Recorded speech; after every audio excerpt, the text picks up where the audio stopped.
ቴምር ማርሽ ቀያሪ የሆነ ድርጅት ነው።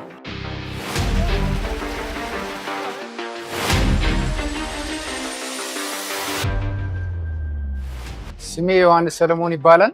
በቴምር ውስጥ የሳር ቤት ሰከንድ ሳይት ኮኦርዲኔተር እና የኦ&ኦ ፕሮጀክት ኮኦርዲኔተር ነኝ።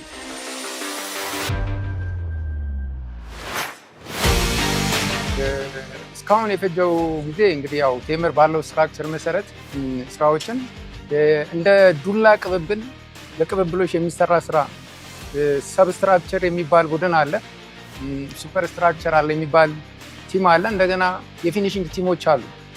እኛ ሱፐር ስትራክቸር ቲም ከተቀበልነው 1 ዓመት አካባቢ ያለ ጊዜ ነው ከግራውንድ በላይ ያለው።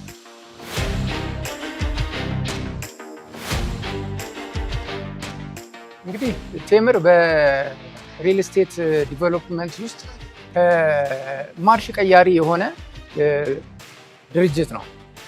አሁን የፍጥነቶቹና በጊዜ የመጨረሱ ጉዳይ ከሌላው በጣም በተለየ ሁኔታ ነው ስራዎቹ እየሄዱ ያሉት።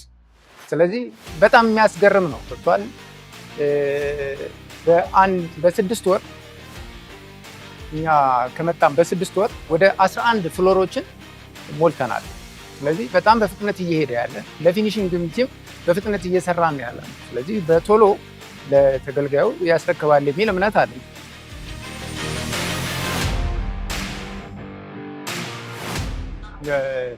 ይህንን የረዳን በፍጥነት እንድንሄድ የቴምር አደረጃጀቱ ነው። ዋናው ስትራክቸሩ ነው። ስትራክቸሩን ያዋቀረበት ሁኔታ ስራዎቹ በፍጥነት እንዲሰሩ አድርጎታል። የራሱ ጠንከር ያሉ ፕሮክሩመንት ቲሞች አሉት።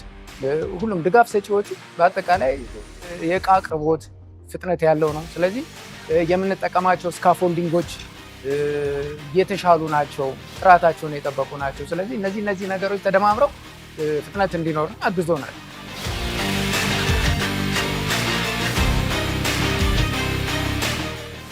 ስሜ ሰለሞን ተክሌ ነው። በቴምር ፕሮፐርቲ ውስጥ የፊኒሽንግ ዲፓርትመንት ዳይሬክተር።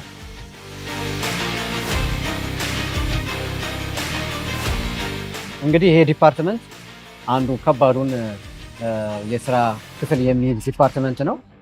ስለዚህ ፊኒሽንግ ነው፣ የሚታይ ስራ ነው የሚሰራው።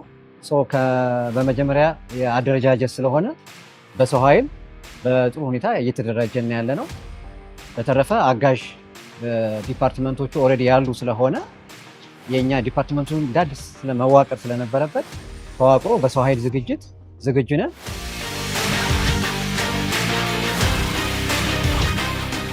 የፊኒሽንግ ስራው ከአብዛኛው ከማርኬቲንግ ጋር የሚያያዝ ከክፍያ ተርሞች ጋር የሚያያዝ ቢሆንም ቴምር ትሬዲንግ ካለው ኮሚትመንት አንጻር ቶሎ አጠናቆ እንደ ሾኬዝም ስለሚፈለግ በአጭር ጊዜ ይጠናቀቃል ተብሎ ይታሰባል።